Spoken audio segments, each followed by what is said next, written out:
Hi, my name is Kaitlyn Jones. I'm from Lakeland, Florida. I was born and raised here.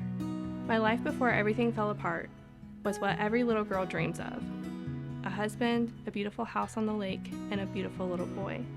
So everything was going kind of perfectly, very smoothly. Everything was normal. My heart.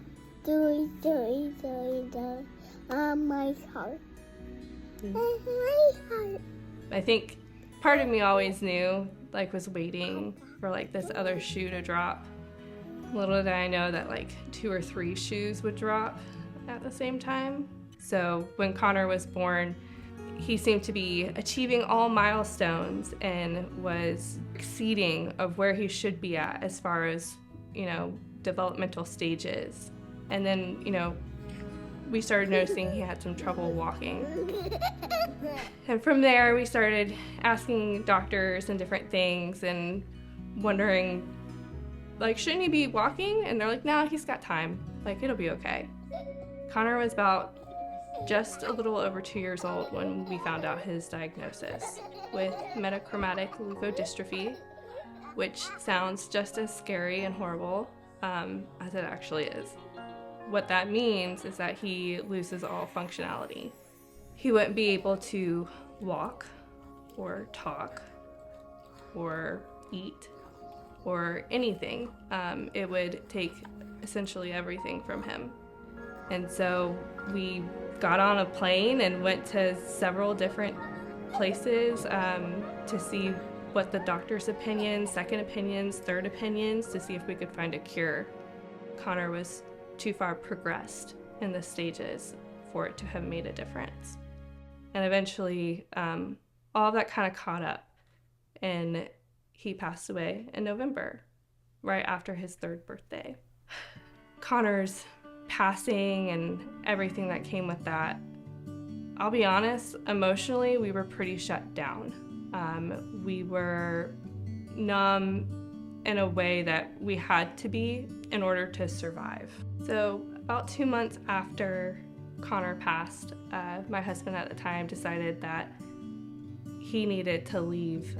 It was what he needed in order to survive at the time, and that's what we had been doing for so long, was just surviving. And I hadn't even really unpacked the death of my son, and then all of a sudden my world was kind of being flipped upside down. He was my best friend, and I thought I needed him most. And it turned out that what I needed most was my relationship with God, and it caused me to rely strictly and solely on that. It took me a long time to figure out that even though I didn't feel him and things were very quiet, didn't mean that he wasn't there, that he wasn't right beside me through all of the horrors and the chaos.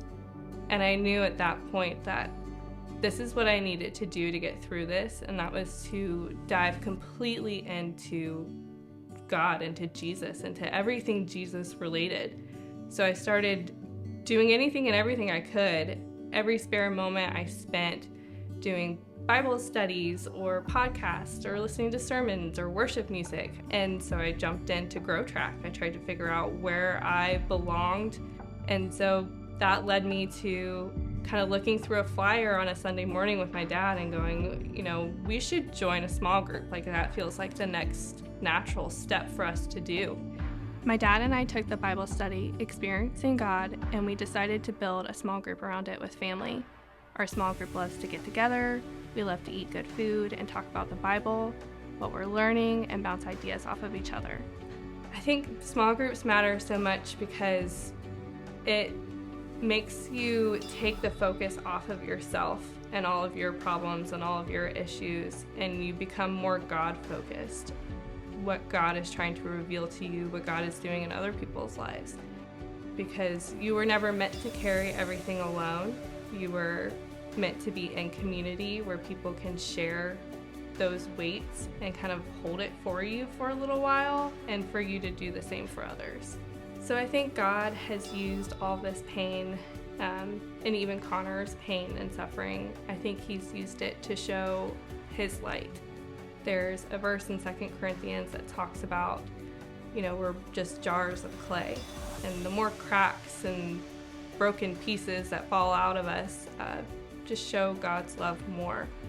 But more than anything, I wanted to lead a small group. Because that peace that I felt and that I've known and grown to love and look forward to and struggle to get every single day, I wanted to share that with other people, and specifically the ones that I love most.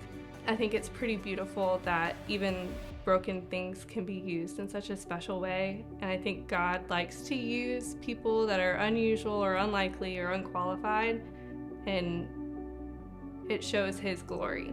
If I can lead a small group, you can too.